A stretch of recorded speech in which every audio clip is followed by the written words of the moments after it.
This original WSRE presentation is made possible by viewers like you. Thank you. If you're a business owner or have ever dreamed of starting your own business, stand by. This edition of inStudio is for you.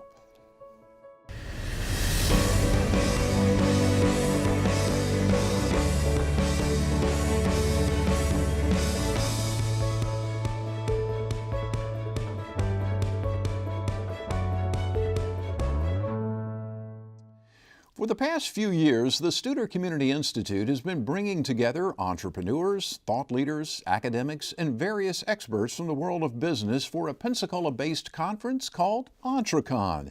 The idea is simple: enhance, grow, and better our community through fostering entrepreneurship. On this edition of inStudio, we'll learn more about the conference and discuss the entrepreneurial climate along the Gulf Coast. Our guests have diverse and successful backgrounds. Rachael Gillette brings international flair to our panel. For nearly a decade, she practiced as a barrister at law in England. She also worked as a mediator in the First Judicial Circuit in Pensacola. Currently, she is on the senior leadership team at Studer Family of Companies, as well as being Director of Training and Development for the Studer Community Institute.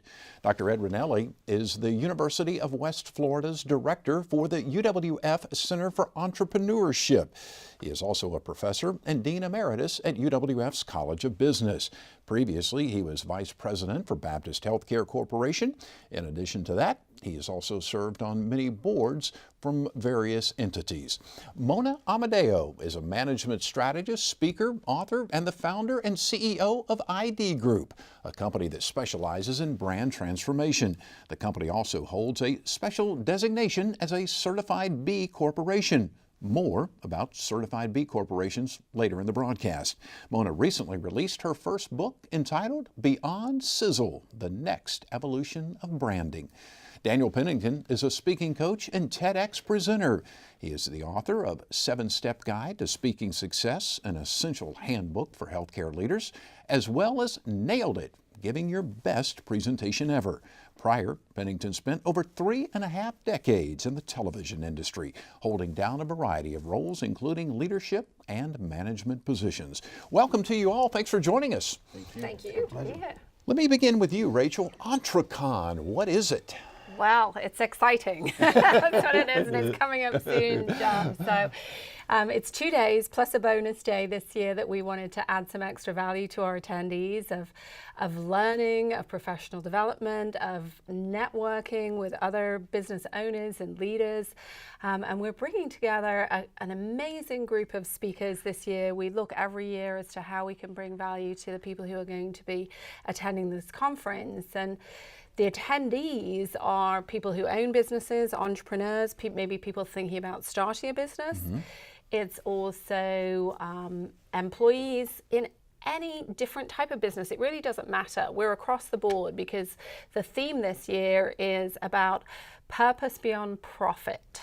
So that's what businesses really have to get to. And I know Mona has written a book that really is tying into that. Mm-hmm. But we've come sort of in the evolution of business. It started off where it was just about going to work and having a paycheck. Right. And for the business owner, it was all simply about bottom line. So it was all about the money. We evolved and we moved to, we're focusing on customers and customer service. We then talked about employee engagement and making sure that our employees are engaged. Where we are right now in the business climate is really at a position, and it's kind of pivotal, that businesses need to think about what's the purpose of their business beyond all those things. So yes, profit is important, customers, engaging employees, but focusing on the purpose of their business. So they're mission driven, they understand what their customers want out of the business, their employees feel like they're doing something bigger than just going to work from 8 to 5 or 9 to 6 or whenever it is, and that they're part of something. So that's really what we're going to be getting to the heart of during these 2.5 days, November 14th through 16th. Speaking of Mona, I know that was one of the things that you and I have talked about before on some previous television broadcasts, and you talk a little bit about that purpose-driven business and being doing good things for the community and the environment. Yeah, I think that's, as Rachel just said, I think, when I was back in school, the focus was, okay, we're going to create great products and we're going to get out there and we're going to make money. Let me be very clear. It is still important to create great products and great services, and make money. And make money. and make money. Yeah. So, but the reality that the customer as well as employees want to go to work and work for a place that they believe are really having a positive impact on the world. Right. And when we think in terms of positive impact on the world, many people can look at that from a variety of different perspectives, but primarily we talk about people, we talk about profit, we talk about the concept of environmental and social responsibility. So how do we blend all of that together in a unique way that is uniquely your company? There isn't one size fits all. There's not some formula that you follow. But I think what we're talking about here, that this concept of purpose, you can't pick a book up today without seeing that. I think it requires leaders to look inside themselves. Mm-hmm. We all start businesses, with a sense of possibility, right? And what we have to do as leaders is we now have to look inside of ourselves and say, why are we here? What difference will we make? And so that leadership piece is great. That's wonderful. And then you have to bring along your team and engage people in that. And so what if we all looked at the world that way? What if businesses, there is no, I want to be very clear, I'm what we call a conscious capitalist, right? I believe capitalism is the best way to make a better world. Mm-hmm. I believe businesses, when engaged with that sense of purpose, can make a big difference. And I think that's what I was so thrilled to see the topic, right? I was so thrilled. And so, what Mona's hit on it, and it's hard for, for business owners, for business leaders, because they're in it 24 hours a day, 7 days a week, nonstop. And it's hard to take that step back and to look inside and say, what is, did we even think about a mission at the beginning when I started this law firm or this architect or this healthcare organization? Did we think about that? Is it still relevant today? Is it still relevant to our customers? Is it still relevant to the employees? And they're just so busy, doing the business of doing business, that it's hard to take that step back to do it. What we want to help them realize and understand is that to be successful today in the world that we're living in, this global economy where people can buy anything from anywhere and have it shipped to them literally, almost the same day or within 24 hours, that the choice that customers can make, they're choosing for different reasons. Price is still important, service is still important, but they're starting to look now as to what the purpose is, what's the mission of the company. Is it environmentally responsible? Do they treat their employees nicely? And same deal with the employees. We're at the lowest, Daniel, you and I were talking about this earlier, the lowest rate of employment in history almost right now.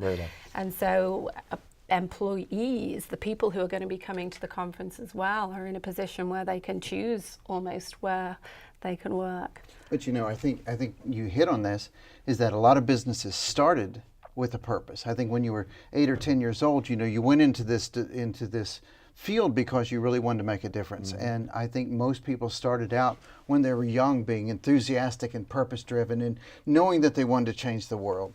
But somewhere along the way, you got lost in the paperwork and you got lost in the shuffle and just trying to make the payroll.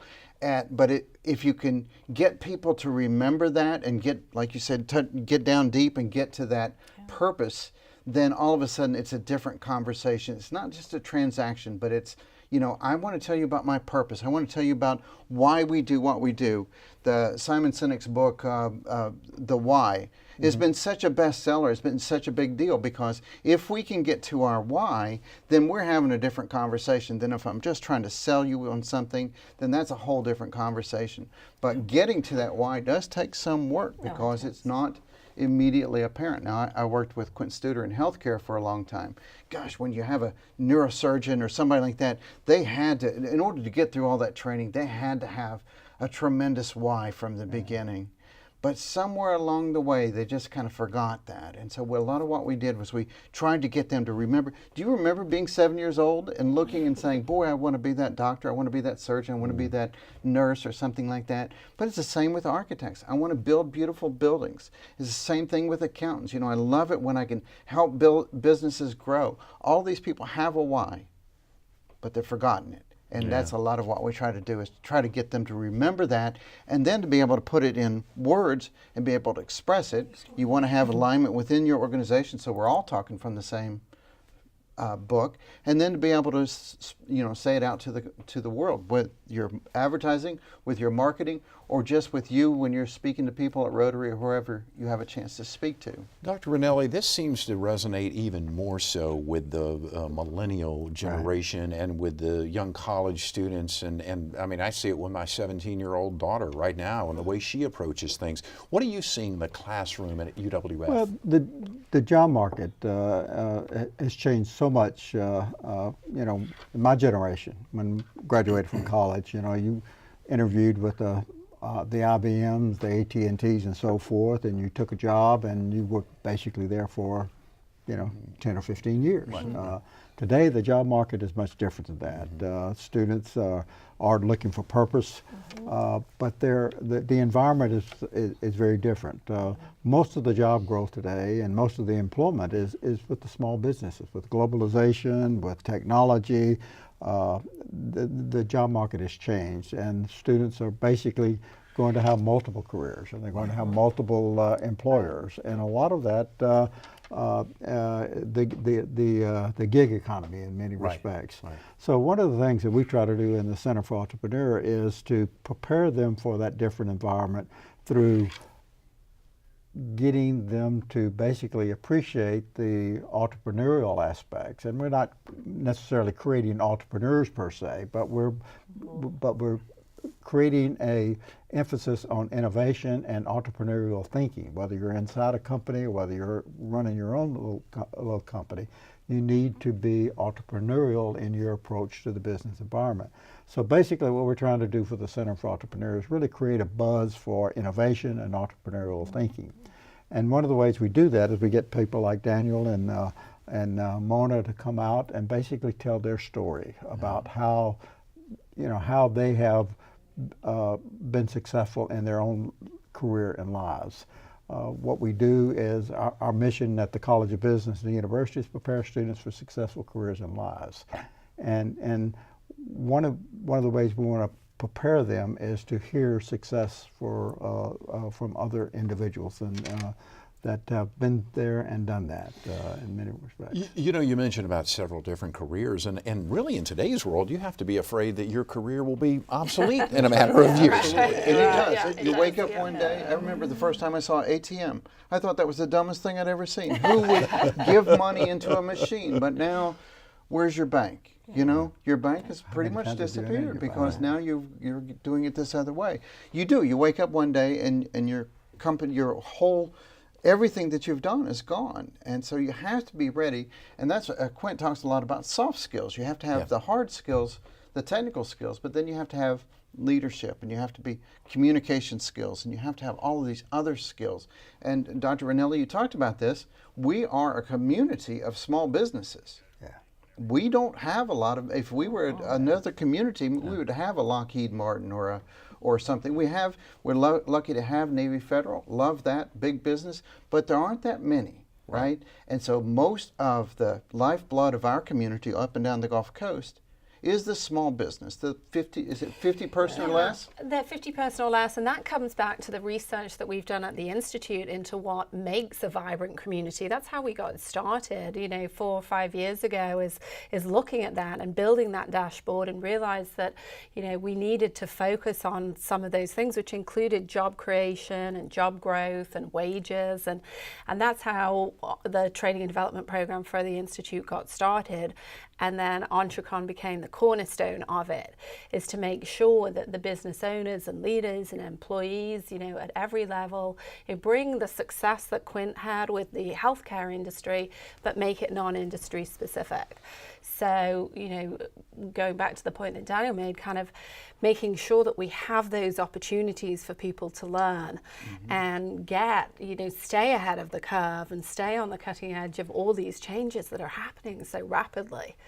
So come and learn from success stories, and Daniel and Mona are going to be speaking, and Dr. Ranelli is on a panel. Learn from success stories, but also learn, for overcoming adversity and the failures along the way, and getting to the heart of those real stories too. That's what our speakers are going to be talking about. Well, I love what you said, but I love the small business, but a lot of times when you're in small business, you're siloed. That is, you don't have other people that you can go and say, Mona, how did you deal with this? And you feel like a lot of these challenges, you just don't really have an answer. I'm so excited about Entrecon because I've worked with some of these speakers, and they've got such exciting things to share. And if we get together as business leaders and we share our successes and our failures and our struggles, then we'll I think the networking part of Entrecon is almost as exciting as the actual things that you learned there. That's the value of coming to a live conference rather than doing, there's so many webinars and all this online training that we can do. And, not that it's not good, it serves its purpose, but actually coming to the live event, you can connect with the speaker and something might resonate with you, and then there's all the networking opportunities as well. We're having a great conversation about Entrecon and entrepreneurship, and we are going to continue that conversation in just about 30 seconds. This is In Studio on WSRE Television, PBS for the Gulf Coast. Back in a moment.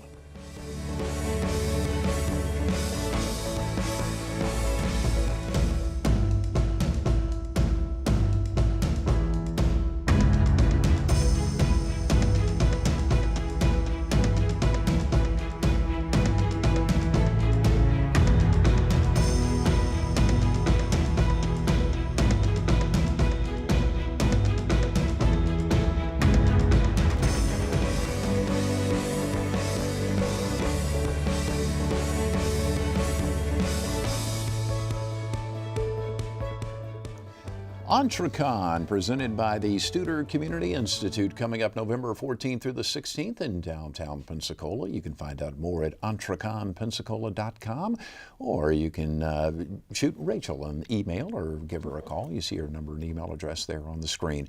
Welcome back. Thank you so very much for being with us on this edition of In Studio on WSRE Television, PBS for the Gulf Coast. We are talking about Entrecon and entrepreneurship. Our guests are Rachael Gillette, Dr. Ed Ranelli, Mona Amodeo, and Daniel Pennington.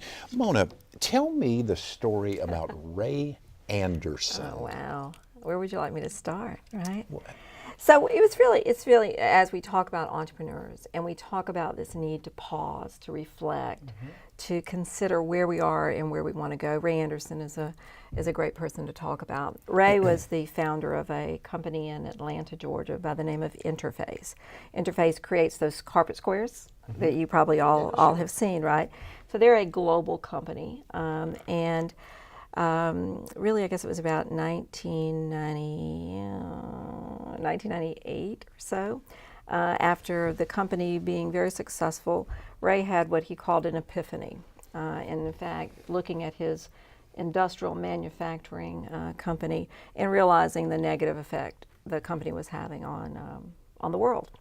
And he set out to with a new vision for his company to basically say we are going to have a zero footprint on the world by the year 2020. Now, that is a bold statement. If any of you know anything about carpet manufacturing and textile manufacturing, I grew up in Columbus, Georgia, so I know a lot about textile manufacturing.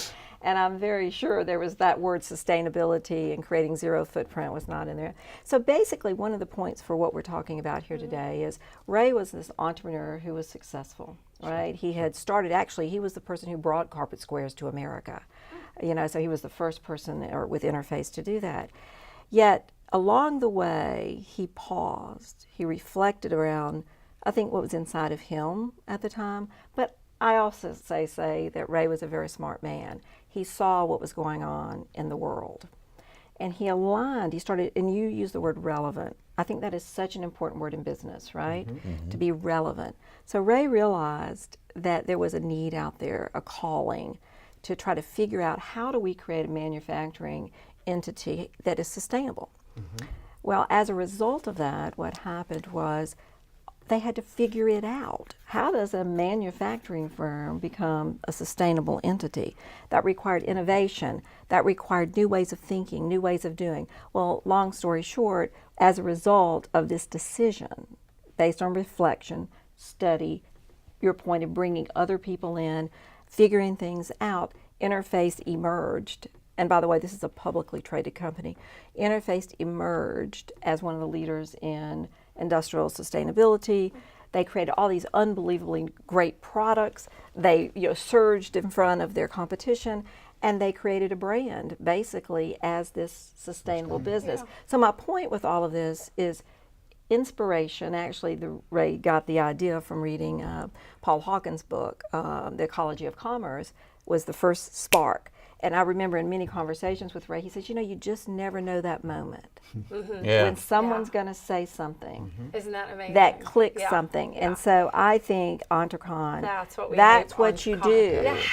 And it's sometimes not what someone preaches to you, but the conversations you have, the moment, the word, whatever. So I think what's so exciting about what Entrecon is and does for our community is it brings people both from inside the community, people like us, but also people from outside the community. So that mixture, right, of internal, external ideas, whatever, who knows the next great thing that will happen. So thanks for asking about Ray, because he is amazing, and he's passed away since then. But my book is actually based on the research I did at Interface and how they created this culture of innovation and how they really built a whole company on the foundation of sustainability. One of the things that, getting back to this idea of purpose, one of the things I've been really impressed about with this new generation is that sense of purpose. We've got kids at the University of West Florida that really are thinking about giving back. They want to pass it on, to the next generation. We've got kids. We've got one kid, and we'll talk about this at Entrecon. We're going to have a current student, we're going to have a recent graduate, and we're going to have a alumni really tell their story about how the university has prepared them for successful careers and lives, but how they want to give back to help shape the destiny of Northwest Florida and the world. And we've got kids out there that are going out and set up a not-for-profit company, and they're tutoring. You know who I'm talking about. They're tutoring at 2 elementary schools, and they got 40 kids that are going out after school, and they're tutoring 80 kids in the elementary schools on STEM disciplines. And they're putting together their own curriculum. They're using very inexpensive material to show them how STEM works in their lives.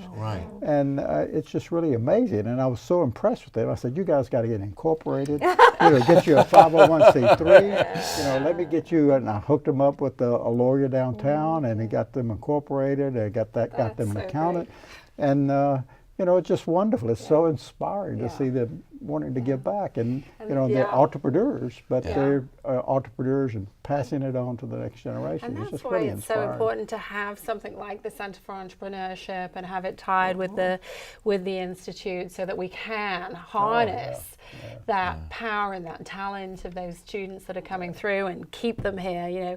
One of the things in a previous life, I was director of Pensacola Young Professionals before I started working alongside Quint. And it was the problem was retaining the talent that we had, these students who were coming out of UWF and Pensacola State College, and wanting to stay here, wanting to make a life here and start a business or really make their life here, but they couldn't get the job, or they didn't have the resources like the Center for Entrepreneurship to be able to follow those dreams. And then attracting talent, was really almost an impossible task, because there were so many options. Why come to Pensacola? And I think now, with the things that we're doing, with the things that Quint has done with his book, Building a Vibrant Community, and the research that we're doing and the work that Dr. Ranelli and the Center for Entrepreneurship is doing is really making a difference with that problem that we had with our young talent. And what's really cool is that the students are really involved in Entrecon this year. So we've got a whole team of volunteers, which includes students, and then we've got the panel that Dr. Ranelli is going to be chairing, and we've got a great price for them. The student price is $125 for the whole time. So because we want them to be there, because we recognize how important they are to the future. There's an emerging entrepreneurial community in Pensacola, along the whole northwest Florida area. There are some aspirations about this can be the Silicon Valley or the Golden Coast of Florida over time, and I think that dream is really realistic. It may take decades or so, but we've got an emerging entrepreneurial community from Panama City to Pensacola. And you think, what made Silicon Valley, what made Austin, what made the Research Triangle in North Carolina. North Carolina Road. And, common elements where there was a university. There was a university. Yep. In many instances, there was a military presence there where there were a lot of research dollars. And there was a great quality of life. And you look at Pensacola and, we've got those ingredients here. Really and I do. think, I've got a colleague that came out of the Austin environment, and he said, Ed, let's charter a plane, let's go to Austin, and I'll get you, 10 entrepreneurs, and we'll come to Pensacola, and you show them the price of waterfront property in Pensacola and the quality of life here, and this emerging, entrepreneurial community, and let's define the value proposition for Pensacola. And there is one. There is one. There really is. That's a potential. And you know what else has changed? For those of us who have been around for a while, the attitude has changed. We've gotten away from the excuse-driven, from the can't do to very much a can do. And hey, I think I used to jokingly say we've got to figure out what we want to be when we grow up. And I'm not sure we've completely done that, but we're definitely on the right track. Yeah, I mean that word potential, we used to talk about it all the time. Oh, there's so much potential, there's so much potential, but nothing was ever done. Right. And now I think, we have taken some steps and moved forward, and people can now kind of see what the vision was of some who had the vision of what we could be back then. Right. But now it's becoming a reality. And so we're a more vibrant community. The next phase is we can develop that waterfront area that we've talked about last night at Civicon. I think Pensacola is at a tipping point. I would agree. I think that I love the innovation. I spent some time with the students, as you know, and a lot of great ideas out of there. But out of that, you have to build a business around it, right? So it's not enough just to have a great idea, but you have to build the business, and that's where Entrecon comes in. And that's, these business leaders taking their own time and spending time teaching some fantastic ideas and spending time with people and helping them to understand, because you have to have a business. Without the business, it's just a great idea, and that goes by the wayside. So it's a combination. I know UWF is doing a wonderful job there. We talked about this, that if you go into any organization in town, you say, who's a UWF graduate? An awful lot of them are. Are you, Mona? So it's fantastic that what you're doing, but I love the idea of then helping them to build these businesses and make sustainable businesses and then make them great places to work. Because I know, several of these people who are showing up next week are going to be the great places to work. Well, absolutely, and it's really interesting because one of the speakers, the closing speaker on day 3, which is a reason to hang around for all 3 days, is a woman called Kristin Hadid. Yes. She's not a UWF graduate, but graduate, I think, of the University of Florida. And started a business while she was at university, Student Maids. And she's going to come and tell that story and the mistakes that she made along the way. I think she had 70 employees and they all walked out on the same day because she was focusing on the profit and not her employees and not the purpose and not the mission. And now she's part of Simon Sinek's team. You mentioned him earlier on, an incredible thought leader and you know, helping so many businesses and people in their personal and professional development. And so here she is, you know, coming to Pensacola. She has ties to the community. I know she's a friend of yours, Jeff, and she's going to inspire. I feel like she's going to inspire so many people, whether they're a student who's, you know, has a dream, but you know, maybe doesn't have the business plan yet, or it's somebody who's been in business for a number of years, is maybe failing or doesn't know, you know, how to take the next step to scale. You know, there's going to be I'm so excited, you can tell. Yeah, absolutely. Because there's so much great stuff.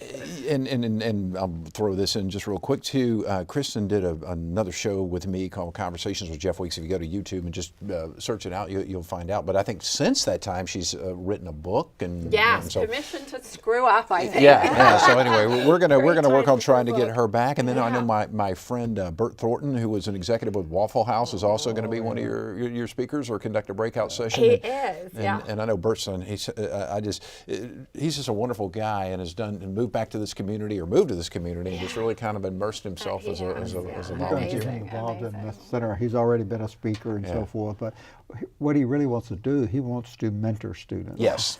And so we're going to get him involved in mentoring the mentors. Yes. We've got an executive mentoring program where we get students to line up with an executive and that will mentor them over the course of a year. And but Bert is an experienced guy, and that's his space. He wants to mentor. He wants to train the mentor. So he leverages his influence, and he wants to invest in students that will give them a return on investment in terms of their own professional development and success. And we've had him on the show. You can search him as well. I talked to all the big folks. Right. At Mona, you know. Anyway, and he's written a book about that as well. So anyway, and then it hit on a couple of the others. I know Jim Blasingame, I believe, is coming. Yes. So we're excited about Jim Blasingame, one of the top business radio hosts in the country. We're doing the Entrepreneur Awards this year. We started them last year. We're doing them again this year, but we're doing an awards luncheon, which is new. So everybody who comes to Entrecon is invited to the awards luncheon. And he is going to be the keynote speaker for that session. So he's going to be talking about his new book, and he's going to be helping us present the awards at that. So that's going to be another new thing this year. And then we've got John Gordon, who has written many books. The Energy Bus was one of the bestsellers, New York Times bestsellers. The Power of Positive Leadership is a new book, and everybody who comes is going to get a copy of that. Awesome. He's going to be doing a book signing as well during the event, and he's going to be talking about that, really the power of positive leadership. So for anybody, regardless of where they were in their leadership journey, whether they're just starting out as a student or maybe they're wanting to move up the rungs and they're not getting the support or whatever they need, or maybe they are even. But he's going to be talking about that and how important it is that, you know, going back to the climate that we're in today, being a positive leader. So excited for him. And the tracks this year, the tracks are Better Jobs, Better Lives and Better Communities, which is what we're really focused on at the Institute. So within those, we're going to be focusing on some key skills, so kind of the technical stuff, the better jobs, how do we create and have better jobs, because work does not have to suck. Right? You know, it can be fun, it can be rewarding. Quint has talked about this for many years, you know, doing worthwhile work with meaning and purpose, and that's what people want to feel. And so you can be in control of that, but if you're in a supervisory position or you're the owner of the business, you can be in control of that too, so that we can create these positive workplaces.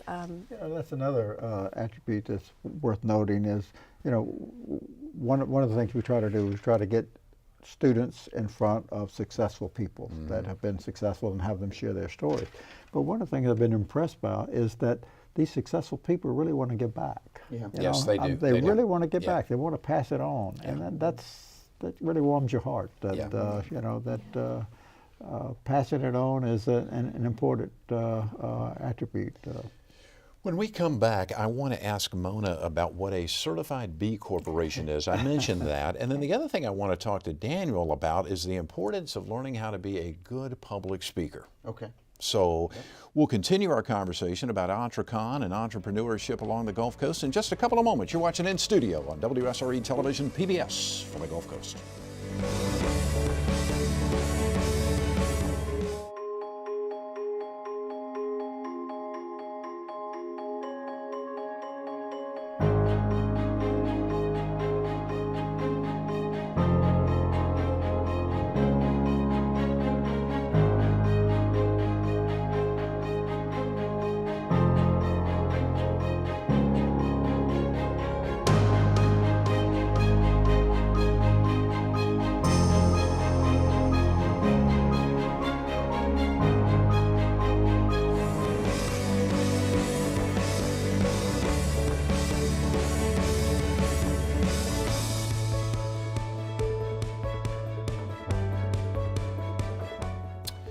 Entrecon is coming up on November 14th through the 16th in downtown Pensacola, presented by the Studer Community Institute. And I also know they have many great sponsors that are participating in the event. It is going to be a lot of fun. It's geared towards entrepreneurs, professionals, leaders, students, by the way. Special rate for some students as well. So it's going to be a great event. You can check out more about it at entreconpensacola.com. You're watching In Studio right now on WSRE Television, PBS for the Gulf Coast. We appreciate you coming along with us. We're discussing Entrecon and entrepreneurship along the Gulf Coast. Our guest, speaking coach and author, Daniel Pennington, management strategist, speaker, and author, Mona Amodeo, the University of West Florida's Center for Entrepreneurship's director, Dr. Ed Ranelli, and the director of training and development for the Studer Community Institute, Rachael Gillette. They are all sitting around this wonderful table with us, and we're having a great discussion. Mona, let me ask you, what is a certified B Corporation? Yeah, so two things. First, a B Corp is a legal entity in the state of Florida, much like an S Corp or a C Corp or anything. So anyone, if you choose to, can file for a B Corp in the state of Florida. And what you're basically saying is your responsibility to your stakeholders goes beyond profitability, right? So you're broadening your sense of who are you responsible for. So people who take the stand of being a B Corp basically are saying we accept the responsibility that we are giving, yes, returning profitability, but we are also looking at social and environmental responsibility. So it is a measure, if you will, a triple bottom line measure of corporate success. A certified B Corporation is a process, an international process of certification that is managed by the B Labs, and there is a criteria that you have to meet in order to be certified. So it's a rather strenuous and takes a long time to go through it, and they're basically saying, yes, these people are who they say they are and what they say they are, and then we are responsible every year to create a sustainability report, basically on the various criteria, showing that we are doing what we say we're doing. So for us at ID Group, it was extremely important because this is who we work with and what we talk about all the time. So we wanted to make sure, according to what we were saying, aligning that sense of who you say you are with what you're doing, and then how you share that story with the world. How many certified B Corporations are in our area? Us and Amavita Coffee. 2. Amavita Coffee is in Seaside. No, not Seaside. No, Rosemary Beach. Rosemary Beach. South Walton. And South Walton and us. And so we're the only 2 in the area. But it is an international certification. There's, literally hundreds of them. Is it tax exempt also? Oh, no, it's not tax exempt. This is a for-profit. That's one of the things too, is, we were thinking about this concept of purpose, and we think about the concept of, values. I think it's really important to understand that while certainly a tax exempt, not-for-profit is one route to go. It's an amazing purpose to do those kind of things. But I think it's very important also to understand that this idea that profitable companies can also have a conscience, can also act in ways that says we are responsible citizens of the world. And that's not just about giving money, while that's important. It's what is the culture of our organization like? What do we believe in? And as leaders, and I think what I'm really excited about, Rachel, for this Entrecon is that, sometimes it's inside of you. Sometimes it's inside of you, you know it. It's kind of like Ray Anderson. It was inside of him. It took that one book, that one speaker, that one opportunity to give you permission to say, hey, I can do this differently.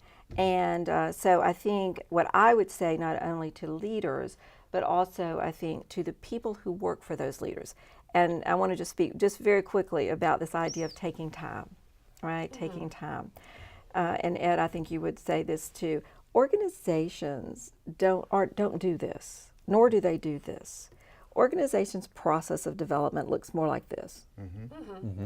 So those down moments, those times where you got to step back, think about it, and that again, that idea of relevancy is so important, because what was relevant to the world, to our employees and to our customers 20 years ago is not today. Right. True. And so that idea of taking a moment to pause, really getting people, inspired and motivated and giving them a different way of thinking of something will pay dividends. It is probably one of the most important investments you can make. So yes, it's great for the leaders to be there, and I think yes.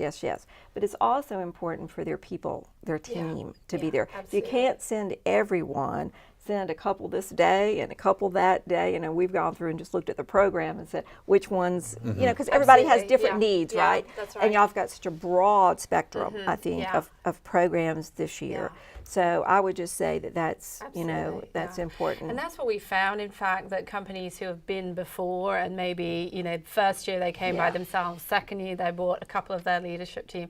Last year they maybe brought 6 or 7. There's a company in particular that did that last year, and this year they're bringing all 20 of their people, their kind of senior, middle senior people, because they realize that they're at that pivotal point, and they've got that level of understanding to know that this is something that they really need to do, and it's such on the scale of things, the cost, the investment is minor, but taking the time to do it is going to take them up that next step. What they might have been struggling with, keeping them awake at night, trying to do all these things, weeks, months, years, they can maybe get that inspiration or get that learning, whatever those key tactics are. Just an increasing awareness that if you look at the keys to success, the factors of production that are important to success in a corporation, there's an increasing realization that it's the human capital that really generates that return on investment. And I think that's why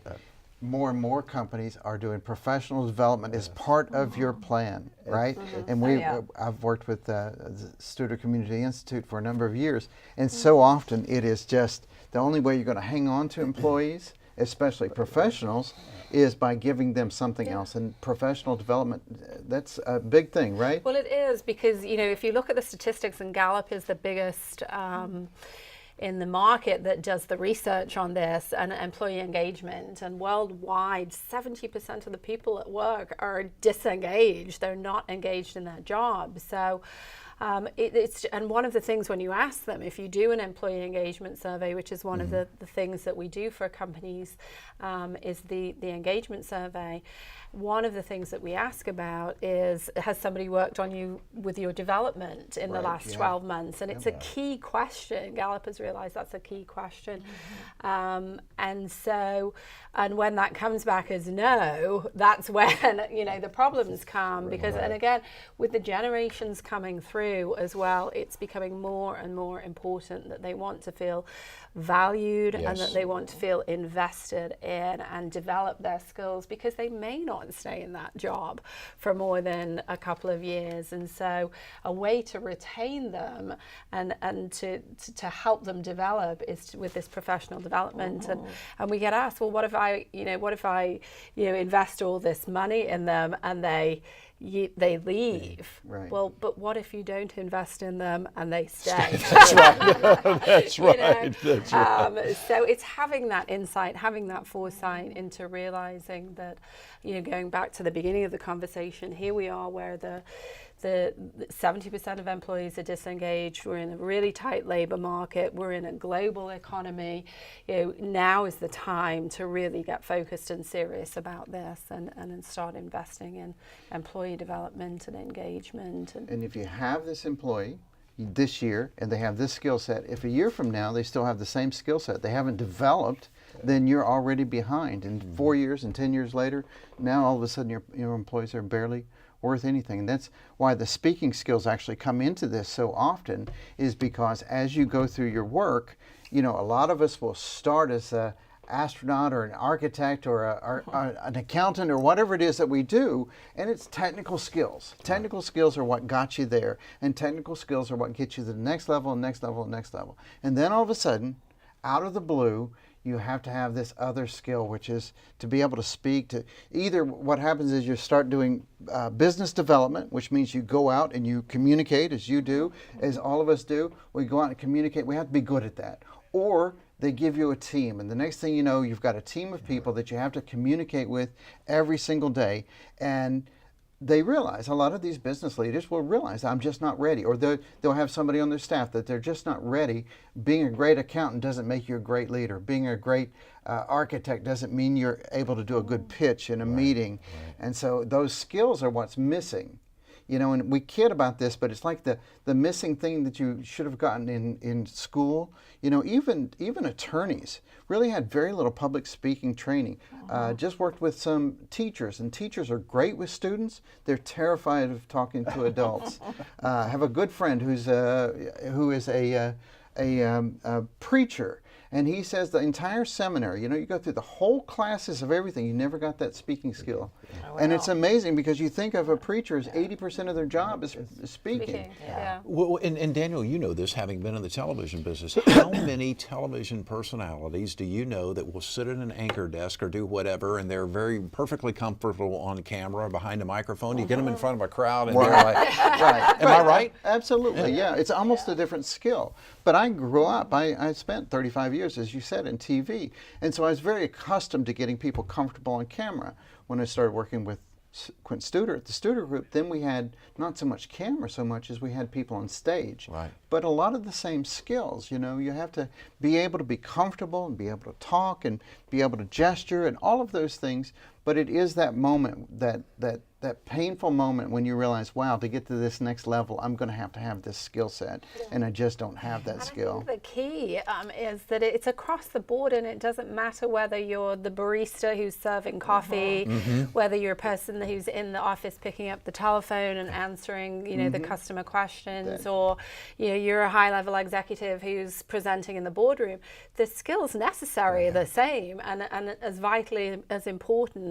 That's right. I spent some time with a large company, and I was in their waiting room, and Stephanie was the front desk person, and she was just so charming and likable. Everybody, phone call after phone call, and then I go sit around a room like this with all the executives, and they say, we should teach the people who need it the most, that do the most public speaking.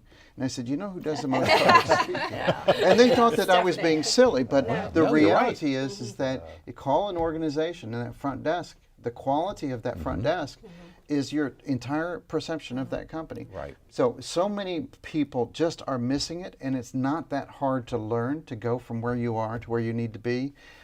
You can get a lot of bang out for your buck by going out to the Rotary clubs and places like that and talking about your business. A lot of us have to pitch, as your students did the other day. You have to have that pitch, and being good at that really makes the difference between getting to where you want to go and not. And that's just a handful of speaking skills. And because impressions, a person makes an impression about you in a matter of seconds, split seconds. Absolutely. It's so. I've worked with some politicians this year, and I really had to get them to that idea. Your time in front of people doesn't happen when you're standing on a stage somewhere. No. Your time in front of people is when you're over getting coffee. So yeah, we make that decision very, very quickly. Yeah.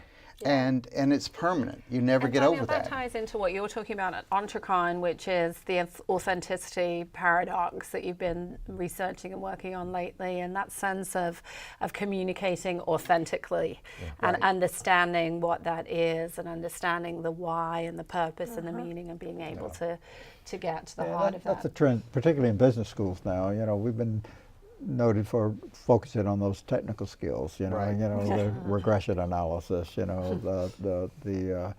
all the linear programmings and all of that stuff. But the real keys to success, and this is shifting in business education, is to start focusing on those soft skills, the communication, the writing skills, the interaction, the interpersonal type of skills that are really so key to success. If you look at the big leaders we see today, it's like Steve Jobs, Elon Musk, and all these people are fantastic speakers. Mm-hmm. Now, when we were young, we probably knew 2 CEOs at tops, and now you know all of these CEOs because it's the rock star CEO. So the only way you're going to get there is to be able to speak in public. Lee Iacocca comes to Yeah, mind. he was the Remember first one. Yeah. So remember, he was kind of one of the first celebrity CEOs and did his own television commercials and stuff. We kind of expect that. The other thing that's happened is TED Talks. Yeah. Now, as you guys know, I just did a TEDx talk on Sunday, but all of a sudden that's the measurement. We expect, and you would be great at this, Jeff, but we expect you to be able to speak like a TED speaker. That's the measurement. And when we were young, that didn't happen. You didn't have those TEDx talks that everybody sits around and watches day in and day out. And so that now is the expectation. And so now I've got these business leaders coming in and say, sweating, just going, oh my gosh, I've got to get this. And they'll show me these TEDx people, and that's the expectation. And Daniel, one of the things, if I can jump in here just a moment, I think one of you're saying, these words like authenticity, right? This idea in the concept of branding today, meaning branding is basically about creating meaning, right? Sure. And what's very important, you talk about purpose, and we talk about relevance, and we talk all about these words, but what's really important here is that your people, right? Your people are your brand, because they're the people who are communicating the essence of who you are. So investing in making sure 2 things. One, they get it, right? They get what the purpose of the organization is. They're bought into that. But also they're your ambassadors. They're your advocates. Their ability to talk about and to share your story with the world is so, so important. So not only do you need to invest in their ability to communicate that, you need to invest in the time and the energy, which again, plug for you guys, but really to give them time to think and to reflect and to really connect. So I think those things are really important, that alignment and that authenticity I'm not sure can only be. You and I were talking about authenticity. It's good to spend time with you. But my thing is that in a world where everything is so fake, now we're at a moment in this, we got fake news and fake nails and fake Rolexes and everywhere you go, the politicians are lying to us, and your social media is full of made-up stories and everything. It is the moment when the leader is authentic and talks about their own flaws. It's that moment that cuts through. You think about it, when somebody is really truthful, it's like that, you stop. And so that's what the TEDx talk was about. You know who's great at that is Oprah Winfrey. You know, and if you think about that, she, would share various things, obviously her battle with her weight and things of that nature, but she was just always open and just very much herself. And the quote from Oprah was, if I knew that authenticity would have been as good for my career as it was, I would have done it 40 years ago. So that's absolutely the case. Yeah. She is real. No matter who she is, she's real, and that just shines through. Yeah, like and her in or a not, world where everybody's so fake. So that's the TEDx talk. And what's so important, though, I can't leave without saying this, is that so we sit around and talk about purpose, right? We talk about our intentions, but also you've got to make sure that what's going on inside that business and what you're doing inside that business is aligned with Right. all of this. So there's authenticity individually, right? And then there's authenticity collectively as a company. So I think these moments of those conversations, as we're sitting and having this Correct. conversation here, having the conversation with the team, as whether it's in the huddle or the staff meeting or, you know, whatever it is, it's bringing it back to that Correct. all the time. Because you And so- can't fake it. Yeah, And absolutely. what is nice is what Jeff was saying about Oprah talking about her flaws. That is it. Just being able to admit, I'm the leader, but I don't know everything. Right. I've made my mistakes, and talking about your own mistakes. And by able to do that, then people feel room to connect with you. This 70% of people are not engaged in the workforce. Well, no wonder. We're fake. As leaders, we're fake. Hey, we're fake all the time. No wonder you're not going to connect with me. This is an awesome conversation. Unfortunately, we're running out of time here. Okay. So in about 30 seconds, I want each one of you to do this for me. Number one, tell our audience how they can find out more about you. And number two, who are you most impressed with that's on the national stage right now? And let me begin with you, Dr. Ranelli, since Daniel's been talking to you. Well, I'm most impressed with on the national stage. Certainly, it's not the politicians today. It's the authentic business leaders that really impressed me. We talked about Bloomberg earlier, Yeah, and Michael I think Bloomberg. Michael Bloomberg is authentic, and he's got his flaws, and he doesn't cater to any particular group. But I think he's an authentic leader. And they can find out more about the University of West Florida's Entrepreneur Yeah, Center. we have a website,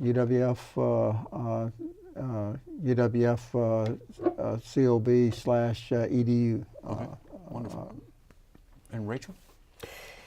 Yeah, so I'm going to bring it back to Simon Sinek, and we've talked about him, and that's why I'm so excited that one of his team members is coming to Entrecon, because that was a kind of a pivotal moment when I heard his speech about Start With Why, to really thinking about, you know, what my personal mission was, and you know, thinking about that, and it's intentionally making a difference. But he continues to impress me. I heard him speak at a conference live, which was fantastic earlier this year, and you know, he's talking about now, he's kind of digging deeper and talking about what success really means, and we talk about winning in business and what does that all really mean. So he's constantly coming back to that. And then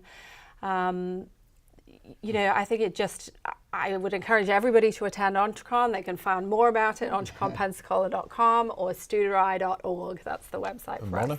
Just very quickly, I would say it was more of a collective of people. I'm very impressed with those people who early on what we're talking about today, we're talking about it 10 years ago. These people that define themselves as conscious capitalists, these people who are looking for the way to use business to solve the problems we're facing as a world. So, and you can find me at monaamodeo.com. Awesome. Daniel? Okay. Brene Brown. Brene Brown has done a number of TED Talks. She has a number of books, and she is, if anything else, she is just the most authentic person that I can think of. She's just so real, and it really stands out in the world today, that person that's so real. I am very active on social media. If you're Facebook or Twitter or LinkedIn, you've probably seen me. If not, connect up with me. I'm there almost every day talking about this stuff. And so if it's something you're interested in, I would love to see you at Entrecon. Do some other speaking with the SCI, Studer Community Institute, but I would love to It's great chat. tips on Facebook. Thank you very much. Great Yeah, video. I appreciate that. Wonderful. You guys were all phenomenal. Great job. Thank Awesome. Well, so are you. Fun to be here. Thank you. Great conversation. Well, thank you. Thank you so much. I'll tell you who I'm really impressed with. I just thought, not that it's about me, but I'm going to throw this in here because this guy had to follow a true legend and a true icon. And I think he's done a wonderful job of doing that. And that's Tim Cook with Apple, the CEO of Apple. Yeah. I think he's just, And he's from right here, right? he is, as I understand And it, an Auburn from graduate. an Auburn graduate and from right down the road, I believe, in Robertsdale, Alabama. He is That's from right. Robertsdale. That is correct. So I'm impressed with Tim Cook. Thank you so very much. All the best to each and every one of you. We have been discussing Entrecon and entrepreneurship. By the way, the Entrecon conference is this year, or I should say will be held this year, November 14th through the 16th in downtown Pensacola. You can learn more at entreconpensacola.com. Our guests have been management strategist, speaker, and author Mona Amodeo, the director of UWF Center for Entrepreneurship, Dr. Ed Ranelli, the director of training and development for Studer Community Institute, Rachael Gillette, and speaking coach and author Daniel Pennington. By the way, this program will be available soon online at WSRE.org as well as on YouTube. Please feel free to share. I'm Jeff Weeks. Thank you so very much for watching. I hope you enjoyed the broadcast. Wish you all the very best. Take wonderful care of yourself, and we'll see you soon.